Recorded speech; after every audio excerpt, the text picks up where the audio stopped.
खुशी की बात है कि आदरणीय प्रधानमंत्री जी श्री नरेंद्र मोदी जी आज सिवान पधारे हैं।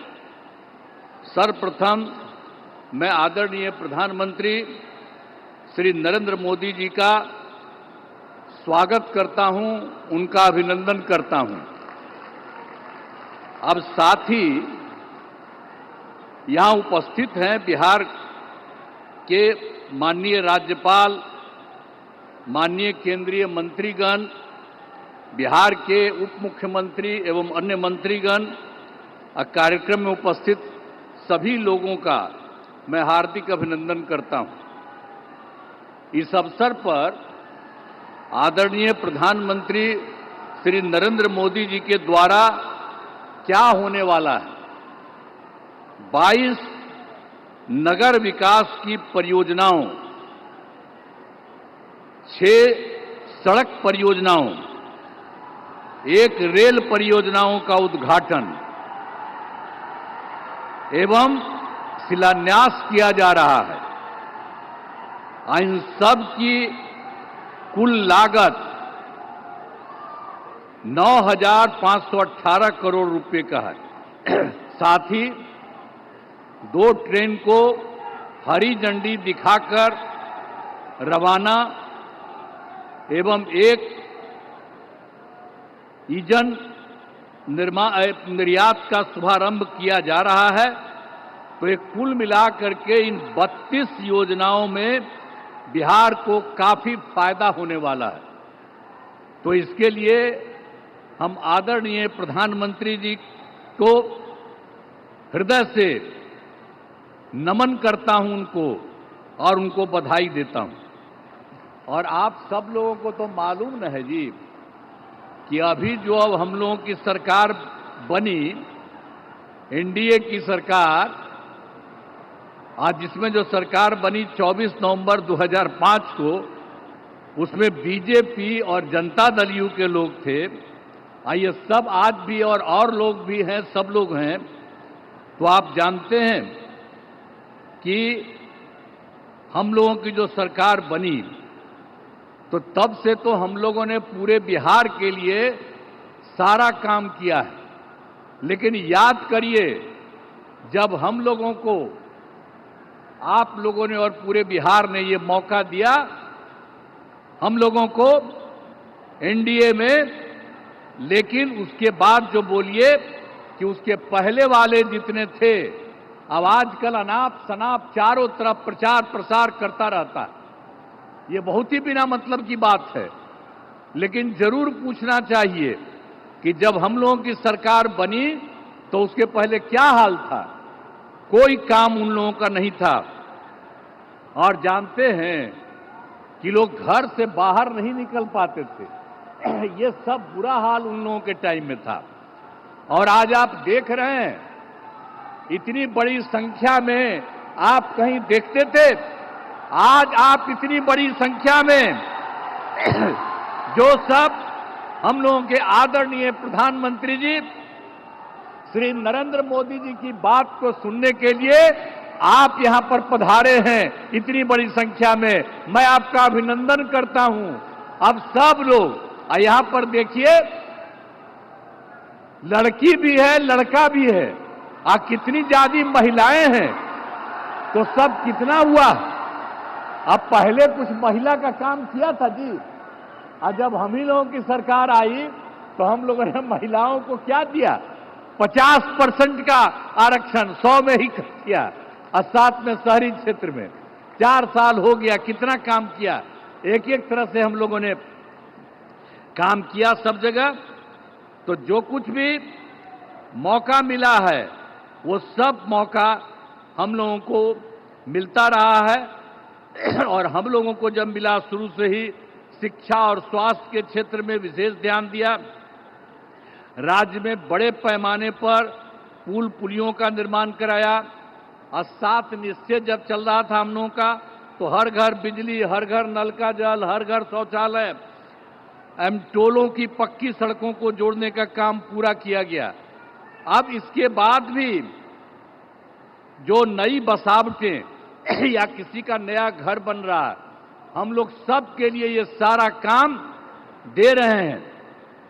हर घर शौचालय तथा टोलों को पक्की सड़कों से जोड़ने का काम पूरा हो रहा है। हर घर बन गया है, उसमें भी हम सिर्फ पूरा किया जा रहा है। इसी साल हम लोग सोच लिए हैं कि उनको भी ये सारा काम कर दिया जाए।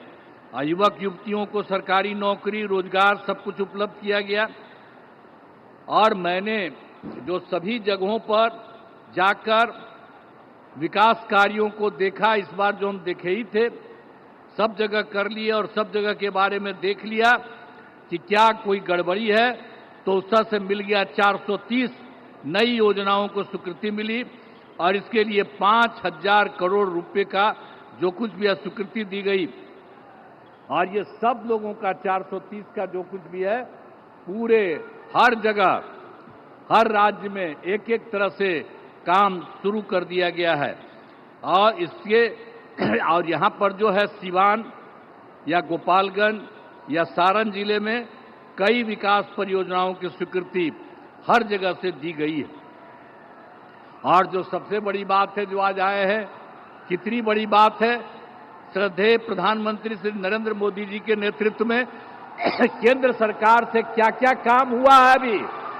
अभी तत्काल उन्होंने कितना बढ़िया काम किया और सब लोगों को याद रखना चाहिए, बधाई देना चाहिए।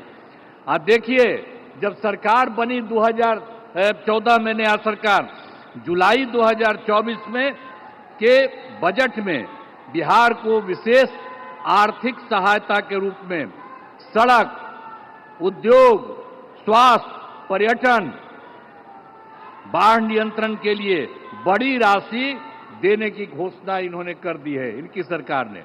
इसके बाद फरवरी 2025 में बजट में बिहार के मखाना बोर्ड, एयरपोर्ट की स्थापना, मछली कोसी नहर के लिए वित्तीय सहायता आदि की घोषणा की गई है और ये सब काम शुरू हो रहा।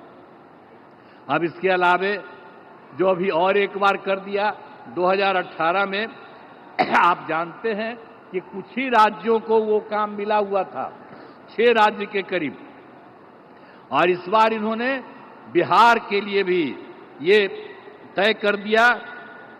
तो जो कुछ भी है, खेलो इंडिया यूथ गेम्स में आयोजन का जिम्मा बिहार को भी मिला है, जो गौरव की बात है। और आप साथ लीजिए, जो इन्होंने काम शुरू करा दिया है, तो इन खेलों का अच्छे से योजना हो चुका है। और शुरू की बात यह भी है, जो अभी सरकार ने इन्होंने जाति आधारित गणना कराने का निर्णय लिया है, इसलिए हम नमन करते हैं कि इन्होंने जाति आधारित गणना करा दिए। आप भी हाथ जोड़ करके तब जवाब न दीजिए कि कितना बड़ा बात इन्होंने कर दिया। तो इस सब आप लोग कहिए कि इन्होंने इसके बारे में भी करा दिया। अब इस तरह से सबके लिए आदरणीय प्रधानमंत्री श्री नरेंद्र मोदी जी का हम आभार व्यक्त करते हैं और उनको धन्यवाद देते हैं। अब इसके अलावे अन्य सब लोग जो यहाँ पर मौजूद हैं, आदरणीय प्रधानमंत्री नरेंद्र मोदी जी के का पुनः अभिनंदन करता हूँ और उन्हें धन्यवाद देता हूँ। इसके अलावे हमारे जो माननीय राज्यपाल हैं, उनको बधाई देता हूँ। हमारे माननीय केंद्रीय मंत्रीगण और राज्य सरकार के माननीय उप मुख्यमंत्रीगण और मंत्रीगण, तो अन्य उपस्थित सभी लोगों का मैं आभार व्यक्त करता हूं। इसीलिए मैं आप सब लोगों को बधाई देता हूं। और एक बात जो हमने आपको बता दिया है, जब भी जहां जाते हैं वहां हम बराबर इस बात को कह देते हैं, आप भूलिएगा नहीं, जो केंद्र सरकार की तरफ से और जो पहले राज्य सरकार भी काम करती रही, और अब केंद्र सरकार ने जितना राज्यों के लिए काम देना शुरू किया है, अब समझ लीजिए कि बिहार बहुत आगे बढ़ जाएगा। अब कोई पीछे नहीं रहेगा, सब लोग रहेगा। तो इन्हीं शब्दों के साथ मैं पुनः आदरणीय प्रधानमंत्री जी का मैं नमन करता हूं और स्वागत करता हूं और आप सब लोगों को मैं अभिनंदन करता हूं। इन्हीं शब्दों के साथ मैं अपनी बात समाप्त करता हूं। धन्यवाद।